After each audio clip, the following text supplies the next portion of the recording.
The earliest known pregnancy test dates back to 1350 BC in ancient Egypt. According to the Egyptians, all you have to do is urinate on wheat and barley seeds and wait. If either sprouts, congratulations, you're pregnant. And if wheat sprouts faster, it's a girl. But if barley, it's a boy. In 1963, a small study reproduced this test and found that it predicted pregnancy with a respectable 70% accuracy, though it couldn't reliably tell the sex of the baby. Scientists hypothesized that the test worked because pregnant women's urine contains more estrogen, which can promote seed growth. Now, it's easy to take this ancient method for granted because modern pregnancy tests give highly accurate results within minutes. So how do they work? Over-the-counter pregnancy tests are all designed to detect one thing, a hormone called HCG. HCG is produced in the earliest stages of pregnancy and starts a game of telephone that tells the body not to shed the inner lining of the uterus that month. As the pregnancy progresses, HCG supports the formation of the placenta, which transfers nutrients from mother to fetus. The test starts when urine is applied to the exposed end of the strip.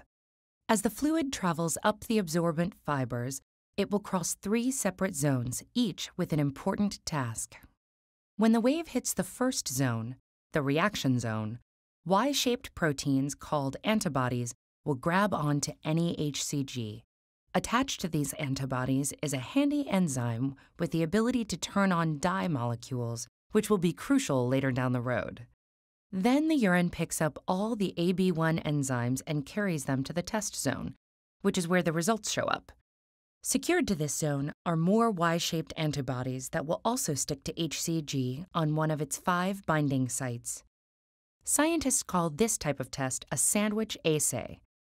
If HCG is present, it gets sandwiched between the AB1 enzyme and AB2 and sticks to the test zone, allowing the attached dye-activating enzyme to do its job and create a visible pattern. If there's no HCG, the wave of urine and enzymes just passes on by. Finally, there's one last stop to make, the control zone. As in any good experiment, this step confirms that the test is working properly. Whether the AB1 enzymes never saw HCG, or they're extras because Zone 1 is overstocked with them, all the unbound AB1 enzymes picked up in Zone 1 should end up here and activate more dye. So if no pattern appears, that indicates that the test was faulty. These tests are pretty reliable, but they're not fail-proof. For instance, false negatives can occur if concentrations of HCG aren't high enough for detection. After implantation, HCG levels double every 2 to 3 days, so it may just be too early to tell. And beverages can dilute the urine sample, which is why doctors recommend taking the test first thing in the morning. On the other hand, false positives can come from other sources of HCG, like IVF injections, ectopic pregnancies, or certain cancers such as uterine cancer or testicular cancer, making it possible for one of these tests to tell a man he's pregnant. The best way for a woman to find out for sure is at the doctor's office. The doctors are also looking for HCG, but with tests that are more sensitive and quantitative, which means they can determine the exact level of HCG in your blood. A few minutes can feel like forever when you're waiting on the results of a pregnancy test. But in that brief time, you're witnessing the power of the scientific method. That one little stick lets you ask a question, perform a controlled experiment, and then analyze the results to check your original hypothesis.